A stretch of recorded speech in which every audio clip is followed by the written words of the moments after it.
Hallo liebe Hausbauhelden. Was denkt ihr? Wie wichtig ist das Garagentor für die Optik von so einem Haus? Das Schätzchen hier jedenfalls, das ist offiziell Deutschlands hässlichstes Garagentor. Zumindest wurde es bei einem Gewinnspiel vom Torhersteller Teckentrupp als solches gekürt. Heute wurde es getauscht und wir waren dabei und haben natürlich auch für euch vom Fachmann die wichtigsten Infos mitgeholt, worauf man achten muss bei so einem Tortausch. Und wir sind total gespannt, wie begeistert die Hausbesitzer von ihrem neuen Tor sind. Jetzt wollen wir euch aber erstmal zeigen, wie das Ganze hier vor ein paar Stunden noch ausgesehen hat.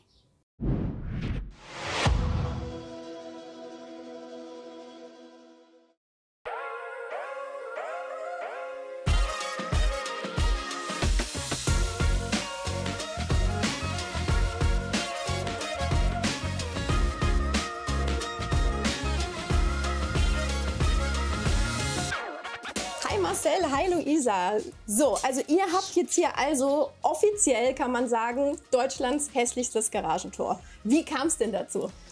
Ja, ist eine ganz witzige Geschichte. Wir hatten hier schon länger einen Anbau geplant. Leider in der Zeit, wo die Baugenehmigung war der Nachwuchs noch nicht da. Also Luisa war noch nicht schwanger und dementsprechend ist das nach hinten weggefallen. Und als es dann eben soweit war, da ist das Ganze da oben etwas teurer geworden, als es sein sollte. Dementsprechend ist das Garagentor erst hinten weggefallen.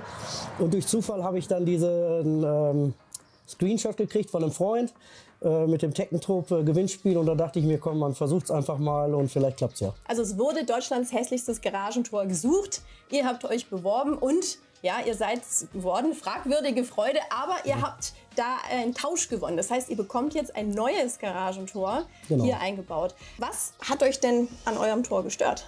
Also ich kenne es, seitdem ich auf der Welt bin. Meine Eltern sind hier 1980 eingezogen, da bin ich geboren und das ist immer dieser alte Dinosaurier hier.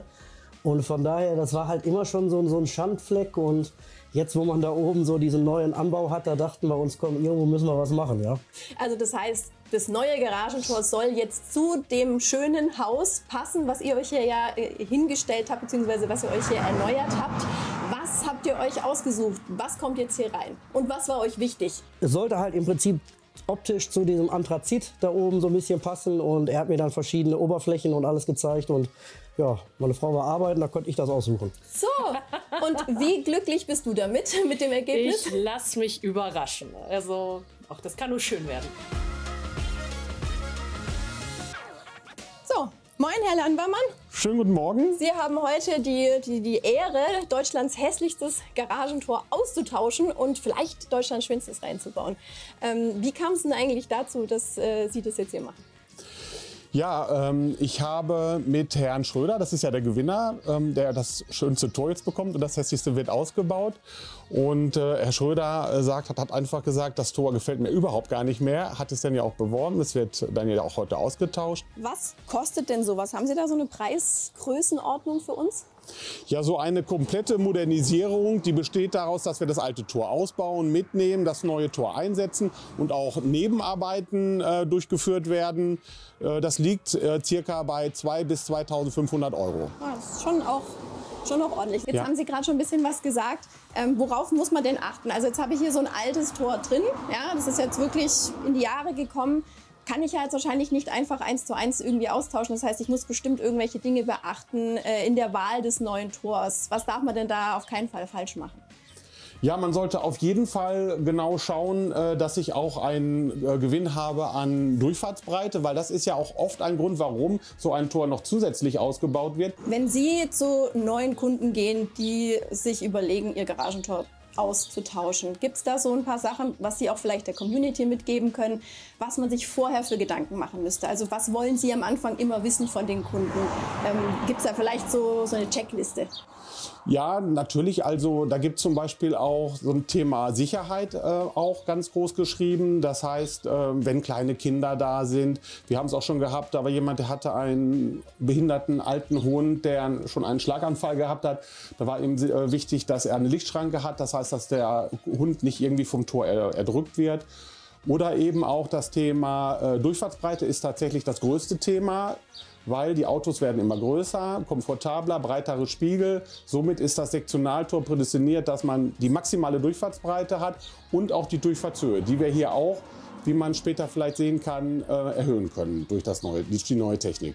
Jetzt habe ich ganz oft Sektionaltor gehört. Vielleicht können wir das einmal noch, weil das weiß vielleicht nicht jeder, was das genau bedeutet. Vielleicht können wir das noch mal kurz erklären, was das genau ist. Also hier haben wir ja ein Schwingtor, wie der Name sagt, schwingt. Das Tor schwingt nach außen auf, geht dann in die Garage rein. Und da haben wir schon den deutlichen Unterschied zum Sektionaltor. Sektionaltor heißt es, weil das Tor besteht in der Regel aus 4 Sektionen, also 4 Elementen. Und die sind hier auch später ganz toll sichtbar. Das hat auch noch einen weiteren Komfort. Das Tor schwingt nicht mehr nach außen auf, so wie hier, sondern das Tor läuft gerade hoch, sodass, wenn der Herr Schröder abends nach Hause kommt, fährt mit seinem Auto direkt vor die Garage und überlegt sich, ich möchte doch da Abend noch grillen, hol mal gerade die Grillkohle raus, kann er das Auto stehen lassen, das Tor aufmachen. Jetzt müsste er das Auto ein Stück zurücksetzen, weil das Tor ja nach außen aufschwingt. Verstehe. Also das geht wie so ein Rollladen im Endeffekt hoch, kann man sich vorstellen. Genau, also die 4 Sektionen schieben sich in die Garage hinein.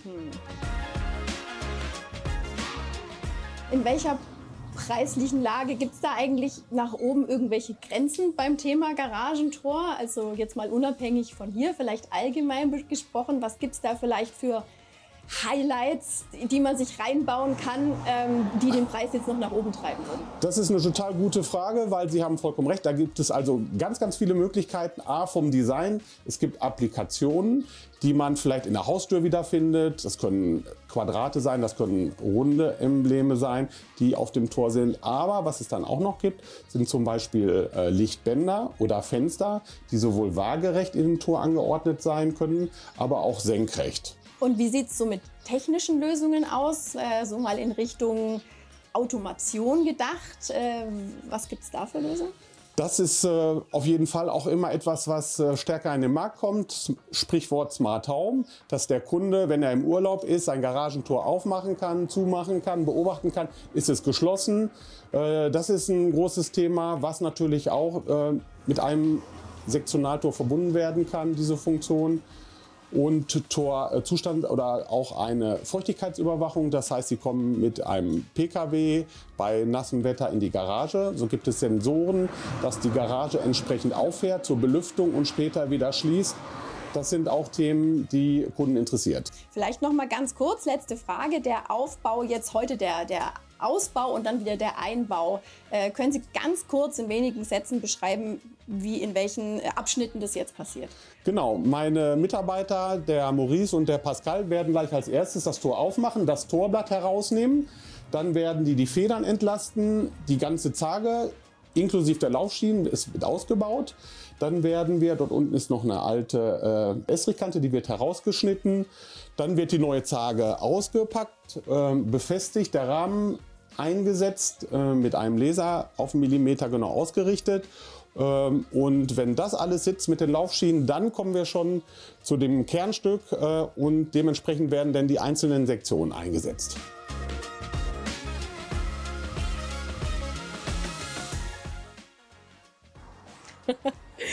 Luisa, Das sieht ja super aus. Marcel, Ah, ist das schön. was sagt ihr zu eurem neuen Tor? Sieht mega aus. Ja? Ja, auch. Klasse. Die Wie Farbe fühlt ist sich's mega. an? Stellt euch doch mal gerade ein bisschen da dazu. Ist wirklich geil. Sehr schön. Ja, passt genau. Was gefällt euch besonders gut? Die Farbe. Ihr seid euch einig, Ja, kann man definitiv. sagen. Ja? Ja. Ja. Die Farbe, weil es passt jetzt zum Rest vom Haus endlich. Richtig, genau. Im Gegensatz zu vorher. Mhm. Ja, auf jeden Fall ein Hingucker jetzt. Wunderschön. Jo. Worauf freut euch jetzt am meisten, wenn ihr jetzt mal dran denkt, was da auch für ein Auto drin steht? Ja, natürlich unser Oldtimer, der da jetzt drinnen parken darf. Das wird super. Der kriegt jetzt auf jeden Fall ihren Platz mit dem tollen Tor hier. Da freuen wir uns auf jeden Fall. Und dann mit der Beleuchtung hoffentlich, dass es geklappt hat, die wir uns gewünscht haben, sieht das dann natürlich mega aus. Also 100%iger Erfolg, alles richtig gemacht. Jo. Cool, Optimal. sehr schön. Ja, ich würde sagen, liebe Hausbauhelden, ein voller Erfolg. Luisa und Marcel sind happy mit ihrem neuen Tor. Und wenn ihr jetzt noch mehr über dieses Tor oder den Hersteller wissen wollt, dann packen wir euch wie immer den Link in die Videobeschreibung.